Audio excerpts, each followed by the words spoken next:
Hello students, क्या हाल चाल, कैसे हैं आप सब। उम्मीद कर रहा हूँ अच्छे होंगे, स्वस्थ होंगे और स्वास्थ्य के साथ साथ अपनी पढ़ाई का भरपूर ख्याल कर रहे होंगे, पढ़ाई का आनंद उठा रहे होंगे।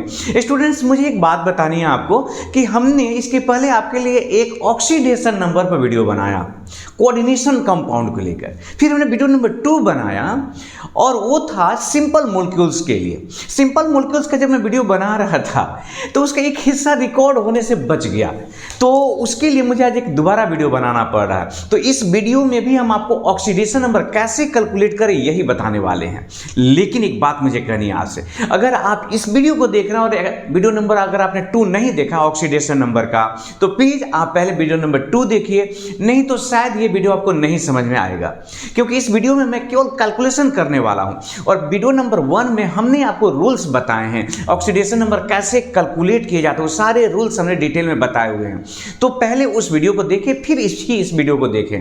हाँ, अगर आप पहले से रूल जानते हैं तो आप इस वीडियो को देख सकते हैं, समझ सकते हैं और आनंद ले सकते हैं। तो आइए एक बार फिर से हम लोग कंसेप्ट ऑफ केमिस्ट्री के क्लास में शामिल होते हैं और केमिस्ट्री पढ़ने का आनंद उठाते हैं।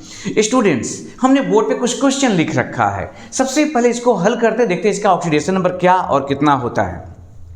तो देखिए, सबसे पहला CrO5, तो CrO5 जैसा कि हमने रूल बताया हुआ वीडियो नंबर। हाँ, एक बात और बता दें कि जो वीडियो नंबर 2 है उसका लिंक जो है हम इस वीडियो के डिस्क्रिप्शन में हम डाल देंगे, जिससे आपको ढूंढने में आसानी होगी। सॉरी, तो इसको X मानेंगे। एक ऑक्सीजन का ऑक्सीडेशन नंबर कितना बताया हमने आपको, 2, तो कितना हुआ 10 और बराबर 0 और X इक्वल टू हो गया +10। अब ये जो +10 हो गया, कहीं कितना सिंपल है। हाँ यार, सिंपल तो है लेकिन वो गलत है। CrO5 में Cr का ऑक्सीडेशन अगर कोई कहता है +10 है तो वो गलत है, गलत है, गलत है। क्यों गलत है? तो हमने आपको बताया वीडियो नंबर 2 में कि किसी भी जो एटम्स है उसका मैक्सिमम ऑक्सीडेशन नंबर क्या हो सकता है, उससे ग्रुप नंबर के बराबर।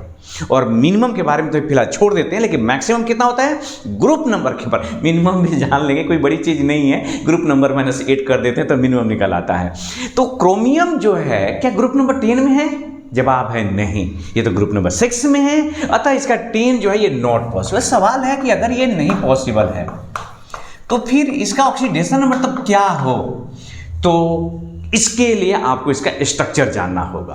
तो आइए जरा जानते हैं इसका स्ट्रक्चर। देखिए दोस्त, ये कुछ ऐसा बनाता है स्ट्रक्चर। मजा आ जाएगा आपको स्ट्रक्चर देखकर, मजा आया ना? ये देखिए, ये हो गया। अब क्या है कि हमने आपको यह बताया कि पेरोक्साइड में ऑक्सीजन का ऑक्सीडेशन नंबर कितना होता है दोस्त, बोलिए -1। तो पेरोक्साइड का ऑक्सीडेशन नंबर होता है -1। अच्छा, पेरोक्साइड किसे पहचानेंगे? सिंपल, ऑक्सीजन के बीच में कौन सा बॉन्ड, सिंगल बॉन्ड। तो देखिए, ये तो सिंगल बॉन्ड है ना ऑक्सीजन, तो -1 oxidation number, -1 oxidation number, -1 oxidation number, -1 oxidation. ये तो पेरोक्साइड नहीं है ना, तो -2, इसका मान लेते हैं X। तो जोड़िए, माइनस कितना, 4 और 2 6, X -6 इक्वल टू 0 और X इक्वल टू +6। तो CrO5 में क्रोमियम का ऑक्सीडेशन नंबर हमने सीखा +6 होगा, +10 नहीं। ये पॉसिबल है, ये होगा। अब आइए जरा देखते हैं C2, ये हो गया C3O2 में। तो देखिए स्टूडेंट, C3O2 ये हो गया कार्बन सब ऑक्साइड है। जरा देखते हैं पहले इसमें कार्बन का ऑक्सीडेशन नंबर क्या आता है। तो कार्बन के ऑक्सीडेशन नंबर, इसमें 3 कार्बन है। आप देख रहे हैं ना कितने कार्बन में, 3। तो इसके लिए आपको इस स्ट्रक्चर का सहारा लेना होगा। ध्यान से देखेंगे, एकदम ध्यान से देखेंगे। मुझे यकीन है कि आप ध्यान से देख ही नहीं रहे होंगे बल्कि समझने की कोशिश कर रहे होंगे कि C3O2 में कार्बन का ऑक्सीडेशन नंबर क्या होगा। तो हमने उसका पहले स्ट्रक्चर बना दिया और स्ट्रक्चर बनाते ही मुझे पता चल गया कि ऑक्सीजन का -2 और इसका जाहिर सा है कि बैलेंस करेगा +2। तो फिर से एक बार -2, तो यहां पर +2, तो बीच वाला का क्या होगा, ये 0। तो दोस्त आप समझ गए कि जो कार्बन से जुड़ा है, केवल कार्बन से जुड़ा है, उसका ऑक्सीडेशन नंबर है 0, 0। और जो कार्बन ऑक्सीजन से जुड़ा है उसका ऑक्सीडेशन नंबर है +2। बात इस समझ आई? तो जो कार्बन कार्बन से जुड़े हैं C2O3 में उसका ऑक्सीडेशन नंबर है 0 और जो ऑक्सीजन से +2। नेक्स्ट Br3O8 बहुत ही मजेदार है, आप जरा समझिएगा। Br3O8 सबसे पहले स्ट्रक्चर बनाएंगे। Br ब्रोमीन हो गया, ब्रोमीन हो गया, एकदम मजा आता है ये बनाने में। रियली देखो ना, जब बनाएंगे स्ट्रक्चर इतनी खुशी होगी आपको, इतनी खुशी होगी। अब मुझे नहीं पता आपको कितनी खुशी होगी लेकिन देखिए यहां पर ये हुआ स्ट्रक्चर। जब भी बनाने की कोशिश करना है कि उसमें सिमिलरिटी रखा जाए, एक जैसा रखा जाए। तो देखिए यहां पर ये हो गया और ये हो गया। दोस्त, मेरे भाई, मेरे बंधु, मेरे सखा, ऑक्सीजन का ऑक्सीडेशन नंबर -2 2 2 4 2 6 कितना हुआ? +6। इस ब्रोमीन का ऑक्सीडेशन नंबर कितना? +6। अच्छा, तो यही बात अगर इस पे लागू कर दें तो ठीक है, +6। क्यों? यहां 2 2 4 2 6 तो इसका प्लस है। तो वही बात अगर यहां 2 -2 तो कितना? +4। अब क्वेश्चन आप समझ गए होंगे कि Br3O8 में जो ब्रोमीन से ही जुड़ा हुआ है उसका ऑक्सीडेशन नंबर है +4 और जो टर्मिनल ब्रोमीन है, लास्ट छोर पे जुड़े हैं, उसका ऑक्सीडेशन नंबर है +6। यही इस तरह के क्वेश्चनों को इंटरेस्टिंग बना देता है और कंपटीटिव पॉइंट ऑफ व्यू से इंपॉर्टेंट बना देता है। आइए नेक्स्ट सवाल समझते हैं। H2O3 आप यहाँ पर Na2 भी ले सकते हैं, बहुत सारे बुकों में, कुछ कंपटीशन में पूछा गया और इसके जगह पर क्या ले लिया गया है? Na2 करके। तो एक ही बात है, हाइड्रोजन का +1 ऑक्सीडेशन नंबर, हाइड्रोजन का भी +1, कोई फर्क नहीं पड़ता उससे। देखिए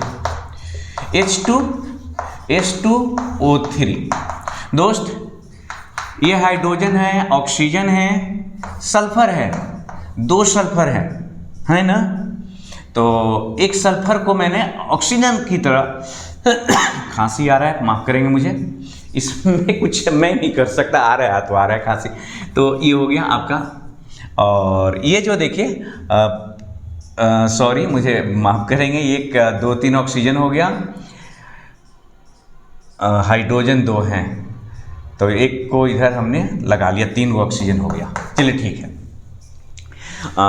खांसी ने ना थोड़ा सा लिंक तोड़ दिया। अब देखिए, तो ठीक है, ऑक्सीडेशन नंबर कितना? -2 सल्फर के लिए यहाँ पर -2 हो जाएगा। -2 +1 सब जोड़ के यहाँ देख लो कितना हो रहा है। 2 2 4 2 6 में से कितना घट जाएगा? 2 माने +6। तो आप समझ रहे, अगर यही चीज होता है Na2SO3 तो H2O3 तो सिंपल होता है, यहाँ पर भी कितना होता? +6 होता, एकदम सेम है, Na+ हो जाता। तो इस तरह से दोस्त हो गया। अब देखिए CaCl2 बहुत इंटरेस्टिंग है।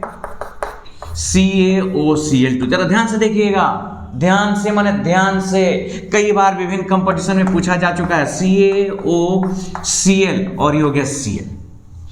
दोस्त ये तो है मेटल। हमने आपको क्या बताया वीडियो नंबर 2 में कि मेटल से अगर नॉन मेटल जुड़ा हो तो मेटल तो पॉजिटिव होगा। अच्छा, इसका +2 लिख रहे हैं, क्यों? अगर आपने वीडियो 2 देखा होगा तो आप जरूर कहेंगे कि कैल्शियम जो है अल्कलाइन अर्थ मेटल के खानदान का है, ग्रुप दूसरे वर्ग का है और इसीलिए इसका ऑक्सीडेशन नंबर +2 होगा ही होगा, चाहे कंपाउंड कुछ भी हो। तो ये +2 हुआ, ऑक्सीजन -2 हुआ।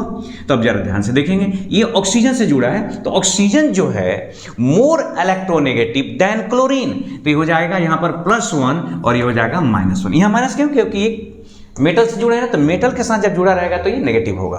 तो इस तरह से हो गया और ये बहुत ही सिंपल है। एक और है लिखा हुआ, चलिए वो भी बना देते हैं। देखिए यहाँ पर ये है H2S4O6। दोस्त ऐसा करते हैं कि H,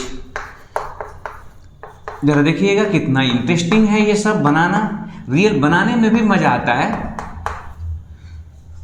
ये सब बनाने में भी मजा आता है। देखिए 4 गो सल्फर हो गया ना, 1 2 3 4। आइए, सॉरी आपको पता चल गया होगा ना, यहाँ बीच में ऑक्सीजन होगा, तो ये हो गया +1। अगर ये +1 हुआ तो ये -2 जरा देखिए, 2 2 4 2 6 में से एक निकल गया +1, कितना हुआ? +5। तो मतलब इसका ऑक्सीडेशन नंबर है +5 उसी तरह से +1 क्यों, क्या लिखो बोलो, -2 -2 -2, तो ये कितना हुआ देखिए, 2 2 4 2 6 में से एक निकल गया +5, इसका +5। अच्छा दोस्त यहां पर क्या लग रहा है आप लोगों को, बोलिए। अरे यार ये तो बैलेंस हो गया, इसका ऑक्सीडेशन नंबर 0, इसका 0, मतलब ये हुआ कि H2S4O6 में जो सल्फर से जुड़े हैं, केवल सल्फर से जुड़े हुए हैं, उनका ऑक्सीडेशन, ऐसे 2 सल्फर है और इनका ऑक्सीडेशन नंबर है 0, और जो टर्मिनल पोजीशन पे जुड़े हुए हैं, जो सल्फर ऑक्सीजन से जुड़ा हुआ है, उसका ऑक्सीडेशन नंबर है +5।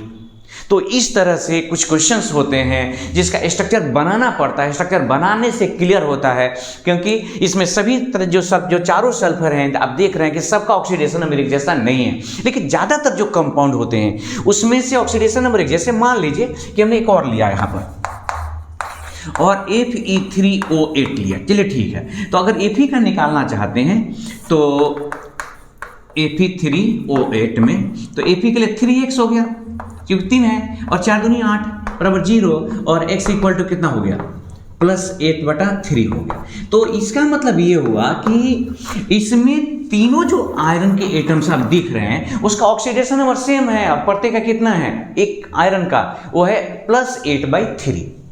तो ये चीजें जो होती हैं, लेकिन कुछ कंपाउंड्स हैं ऐसे जिसमें उसका आपको स्ट्रक्चर बनाना ही होता है। मैं उम्मीद कर रहा हूं इसको समझ रहे होंगे। अगर उसके बावजूद भी अगर नहीं भी समझ रहे हैं तो एकदम रिलैक्स होकर के आप मुझे बताएंगे कि इसमें क्या नहीं समझ में आया।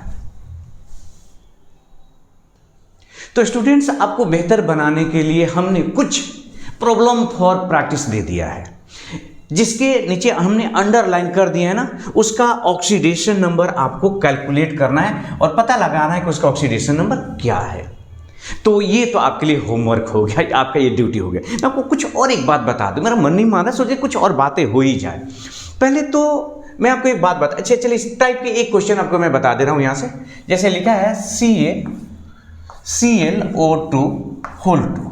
स्टूडेंट्स अगर इसको तोड़े तो हो जाएगा Ca++ 2ClO2, एक माइनस होगा ना। इसका मतलब ये हुआ कि ClO2 पर एक माइनस है। ये भाई तो ऑक्सीडेशन नंबर अब निकाल लो आराम से। x माइनस कितना हो गया, 2 दूनी के 4 equal to -1, therefore x equal to +3।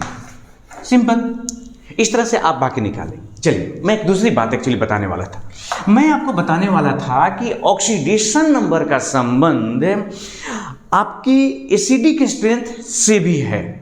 अगर आपके पास कोई ऑक्सो एसिड है, अगर उसका आप ऑक्सीडेशन नंबर निकाल लेते हैं तो आप यह पता लगा सकते हैं कि उसका एसिडिक स्ट्रेंथ क्या है। कैसे, तो आइए जरा समझते हैं। हमारे पास HClO है, ऑक्सीडेशन नंबर देखिए 1, और इसके लिए x-2 कितना हुआ बताइए, 0, x बराबर हो गया +1। चलिए दूसरा HClO2 है, 1, इसके लिए x-4 equal to 0, x equal to हो गया +3। HClO3 है, 1, x-6 equal to 0, x equal to +5। HClO4 है, HClO क्या है, 4 है। तो आप समझ ही गए होंगे, यहाँ पर 4 दूनी 8 में से एक निकल गया, x इक्वल टू कितना आ गया, +7 आ गया। स्टूडेंट्स अगर ये देखिए सब क्लोरीन है, ऑक्सो एसिड है क्लोरीन के, आप जानना चाहते हैं कि इसके एसिडिक स्ट्रेंथ क्या है, तो याद रखिएगा ऑक्सीडेशन नंबर बढ़ने से एसिडिक स्ट्रेंथ बढ़ता है ऑक्सो एसिड का। ऑक्सीडेशन, एक बार फिर से बोल रहा हूँ, ऑक्सीडेशन नंबर बढ़ने से उनका क्या बढ़ता है, एसिडिक स्ट्रेंथ बढ़ता है। तो आप अगर इसको सजा दें तो HClO से ज़्यादा एसिडिक स्ट्रेंथ वाला है HClO2, उससे ज़्यादा HClO3 और उससे ज़्यादा HClO4 है ना, बड़ी काम की चीज़। अगर सोचिए कि ये सीख गए तो यहाँ हम आपको एक और काम देना चाहते हैं। आप H3PO4 H3PO3 और H3PO2 में पता लगाएंगे कि सबसे मोस्ट एसिडिक कौन है, मतलब सबसे ताकतवर, सबसे बढ़िया एसिड कौन है और सबसे बेचारा कमजोर एसिड कौन है। तो इसी लाइन के साथ, इस उम्मीद के साथ कि आप इन्हें बनाएंगे, पूरे उत्साह पूरे जोश के साथ बनाएंगे। हर कदम कदम पर आपके साथ हैं हम। और इसके बाद हमें मिलेंगे फिर एक नए वीडियो में। तब तक अपना ख्याल रखेंगे, हंसते रहेंगे, मुस्कुराते रहेंगे। और हाँ, सब कुछ हो जाए, पढ़ाई हर कंडीशन में होनी चाहिए। जय हिंद, जय भारत।